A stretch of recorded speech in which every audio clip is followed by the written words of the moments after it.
دیکھیں حمل کا بھوک سے کوئی تعلق نہیں ہے. پریگننسی تو روزہ رکھ کے بھی ہو سکتی ہے. پیر اور جمعرات کا روزہ تو ویسے ہی سنت عمل ہے, وہ تو ویسے ہی رکھنا چاہیے. اور آپ کی وائف کی یہ نیت ہے کہ شاید اللہ اس کی برکت سے اولاد دے دے, تو اللہ سے امید بھی کی جا سکتی ہے کہ عبادت کر کے جو دعا کی جاتی ہے وہ زیادہ قبول ہوتی ہے. حضرت زکریا علیہ السلام محراب میں نماز پڑھ رہے تھے, پھر اللہ سے دعا مانگی کہ ربی لا تذرنی فردا وانت خیر الوارثین, اے اللہ مجھے اکیلا نہ چھوڑ, مجھے اولاد چاہیے, تو بہترین وارث ہے.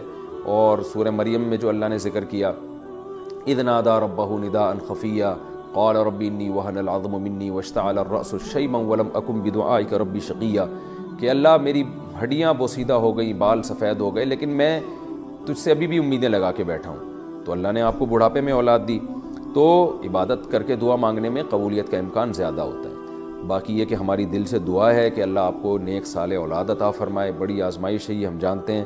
تو اولاد سے تو گھر میں بڑی برکت ہوتی ہے, رزق میں بھی برکت ہوتی ہے, اور آنکھوں کی ٹھنڈک بنتی ہے اولاد. دل سے دعا ہے میری آپ کے لیے, دونوں کے لیے, اللہ آپ کو نیک صالح اولاد عطا فرمائے. اچھا, اولاد جو آج کل نہیں ہو رہی, آپ کے واقعے سے میں اس کو نہیں جوڑ رہا, ایک جنرلی ایک بات بتا رہا ہوں. اولاد نہ ہونے کی ایک بڑی وجہ جو ہمارے معاشرے میں یہ ہے, دیر سے شادی. لڑکیوں کی جو عمر ہے نا, وہ جب تھوڑی سی عمر زیادہ ہوتی ہے تو ان میں حمل ٹھہرنے کے چانسز کم ہو جاتے ہیں. تو دیر سے شادیوں کا جو ہمارے معاشرے میں ایک رجحان ہے نا, کہ پڑھ لیں, پہلے یہ کر لیں, پھر یہ کر لیں, پھر یہ کر لیں, تو جب شادی ہوتی ہے تو وہ پھر جو ہے نا حمل ٹھہرنے کے چانسز کم ہو جاتے ہیں. ایک وجہ یہ ہے. دوسری وجہ یہ ہے کہ ہمارے ہاں بہت دفعہ ایسے ہوتا ہے کہ جب شادی ہوتی ہے تو میاں بیوی کہتے ہیں کہ ابھی ہمیں اولاد نہیں چاہیے, تو حمل ٹھہرنے کی گولیاں کھانا شروع کر دیتے ہیں یا انجیکشن لگوا لیتے ہیں. اس کے بہت خطرناک سائیڈ ایفیکٹ ہوتے ہیں, اس سے بھی حمل ٹھہرنے کے چانسز کم ہو جاتے ہیں.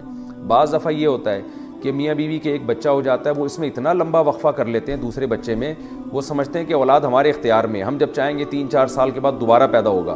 لیکن وہ 3-4 سال کے وقفے کی وجہ سے عورت کو نقصان ہوتا ہے اور وہ حمل پھر دوبارہ ٹھہرتا ہی نہیں ہے.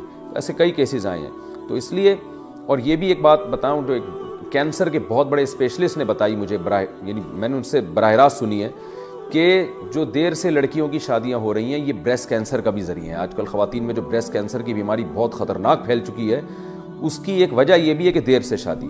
وجہ اس کی ہے کہ جو بریسٹ ہے وہ میچور ہو چکا ہوتا ہے, اور اس میں پھر جو مائیں یعنی اس میں جب دودھ آتا ہے تو اس کی جو سیل کی جو ٹوٹ پھوٹ ہوتی ہے, اس کی وجہ سے ڈسٹربنس پیدا ہو جاتی ہے اور وہ کینسر کی طرف لے جاتی ہے.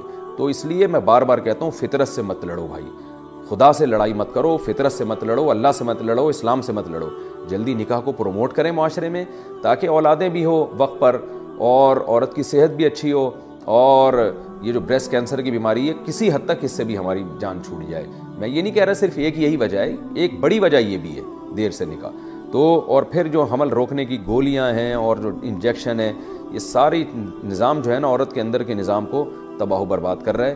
لیکن قربان جائیں فیملی پلاننگ والوں پہ, وہ ہمیں بچے پیدا کرنے کے خود ساختہ جو ان کے بنائے ہوئے نقصانات ہیں نا وہ تو بتاتے ہیں, بچے روکنے کے جو اس سے زیادہ نقصانات ہیں وہ نہیں بتا رہے ہوتے.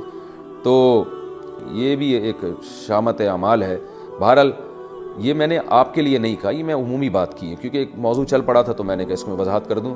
میری دل سے دعا ہے اللہ تعالیٰ آپ کو نیک اور صالح اولاد عطا فرمائے. بعض دفعہ یعنی اللہ کی طرف سے بھی نہیں ہو رہا ہوتا, جلدی بھی شادی ہو جاتی ہے, میاں بیوی میں کوئی خرابی بھی نہیں ہوتی, نہ انہوں نے حمل روکنے کی کوئی تدبیر اختیار کی ہوتی ہے, پھر بھی نہیں ہو رہی ہوتی اولاد, پھر یہ اللہ کی طرف سے. تو اللہ سے بس اچھی امیدیں لگانی چاہیے, اور جو آزمائش مقدر ہے اس پہ صبر کرنا چاہیے.